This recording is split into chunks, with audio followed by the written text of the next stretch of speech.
Doctor Bedoya, dicen que al campo no le ha ido tan mal, que de pronto... Como que es la niña bonita de la economía. Como que eso ha salvado un poco la situación. ¿Qué tan cierto o qué tan... También hay crisis ahí, porque además ahora hay que sumarle otras cosas.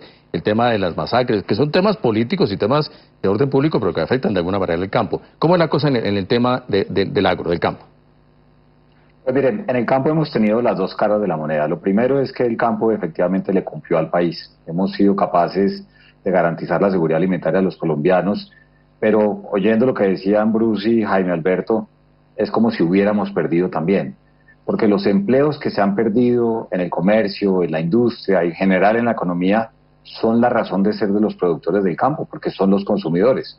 Entonces, lo que nos pasó a nosotros es que veníamos con un sistema de producción adecuado para un país en condición de normalidad y de la noche a la mañana 4 millones de puestos de trabajo o personas ocupadas que perdieron su ingreso, y súmele a eso los más de 10 millones de colombianos que están en la informalidad laboral. ¿Eso qué implicó? Una reducción muy drástica del consumo de los hogares, y para los productores, con las cosechas jugadas, con los ciclos de producción pecuario también jugados, pues obviamente eso va en contravía del ingreso de los productores, de tal manera que somos un sector privilegiado que logró continuar operando, que le ha cumplido al país, pero la pérdida de los consumidores, pues obviamente es una complicación muy seria para el ingreso de los productores de campo. Desde luego, después de su intervención, doctor Bedoya. Pues mire, complementando, de hecho, mis colegas le diría lo siguiente. Uno, aquí lo que quedó demostrado es la enorme fragilidad del mercado laboral de nuestro país. Segundo, el comportamiento individual. Ahora que mencionaba John Jairo que fue a algunos centros comerciales, la gente es muy irresponsable en el uso del tapabocas y el distanciamiento social, y eso le genera miedo a muchos otros que los inhibe de ir al comercio. Tercero, definitivamente la falta de coordinación entre los alcaldes y los gobernadores con el gobierno nacional. Nosotros lo vemos en el caso del agro, el pico y cédula o el pico y placa en la plaza de Corabastos, lo que restringe la llegada de alimentos a la ciudad de Bogotá y lo que le genera en golpe a los productores. E indudablemente aquí hay que trabajar en dos velocidades, un plan de choque de corto plazo y, como han dicho Bruce y Jaime Alberto, la reestructuración o la reparación del tejido empresarial. Y por eso desde el campo que hemos dicho, construcción de carreteras, infraestructura, eso genera empleo, hay los recursos. Y a propósito de lo que se está viviendo esta noche en el Congreso de la República, la conciliación de la ley de regalías, ojalá el Congreso de la República y el gobierno no pierdan la oportunidad que el 70% de los recursos regionales de asignación regional se gasten en vías terciarias y en vías secundarias. Ojalá se apruebe el artículo 44 que viene de la Cámara y no el que están haciendo en el Senado. Ahí usted tiene una receta para generación de infraestructura y para generación de miles de empleos en el sector rural en los años 2021 y 2022. Doctor Bedoya, en ese mismo sentido, desde su perspectiva, ¿qué caminos hay? Bueno, Julio, en estos 8 minutos que me quedan, yo le diría lo siguiente. Lo primero, el tema de la recuperación del empleo rápido, porque una cosa son las reformas estructurales y lo que eso tome en sacarlas adelante, si algunas son del Congreso o decisiones del Ejecutivo. Pero en este momento hay una oportunidad histórica en el Congreso de la República, yo quiero resaltarla acá. Se está conciliando la ley de regalías. El tema del supuesto fracking se ha llevado al debate, pero lo que no puede pasar desapercibido es que este gobierno y este Congreso tienen la oportunidad histórica de hacer en 2 años, en el 2021 y 2022, lo que no se ha hecho en 30 años de vías terciarias. Son más o menos 2.3 billones de pesos.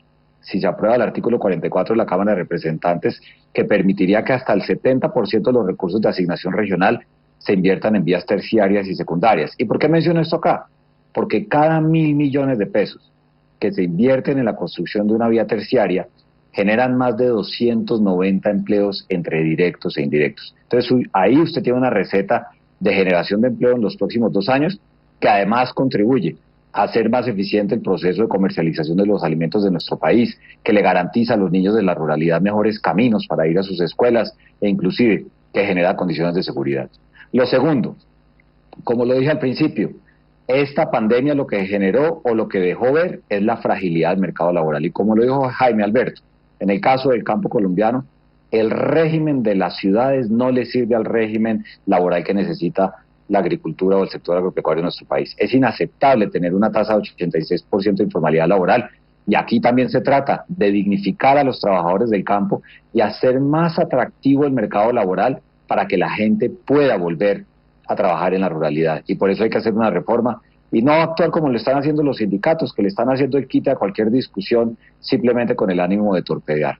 Tercero, el presupuesto general de la Nación para el año 2021. ¿Cómo es que no tengamos en el presupuesto general de la Nación cientos de miles de millones de pesos para los programas de emprendimiento de la mujer rural?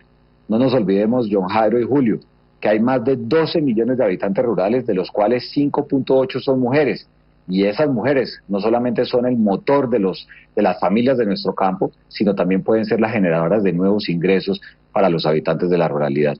Y finalmente, hay que decirlo con mucha claridad, aquí tenemos también que mirar cuál es esa apertura que le permita a los canales tradicionales que vayan de una manera coordinada y no con estas locuras que hemos visto en diferentes ciudades para reactivar el consumo. Porque en el caso nuestro, los productores del campo, que le han cumplido a Colombia garantizando la seguridad alimentaria, hoy lo que vemos es una fragilidad enorme porque no tenemos consumidores. Si usted le suma esas estrategias, lo que han dicho Mauricio, lo que han dicho Bruce, lo que ha dicho Jaime Alberto, pues evidentemente vamos a tener una recuperación. Y finalizo con esto.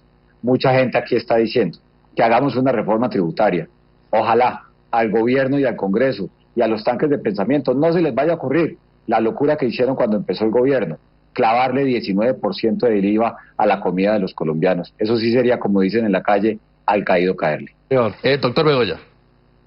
No, una locura pensar como está pensando la señora diciendo que acá hay indolencia porque estamos diciendo que se abra la economía. Por el contrario, hay que recuperar la posibilidad de generar ingresos. Y si cada quien, por el contrario, es cuidadoso, se lava las manos, se usa el tapabocas y el distanciamiento social, aquí podemos tener una ganancia que es mutua. Pero la salida definitivamente es abrir con responsabilidad y medidas de choque para generar empleo.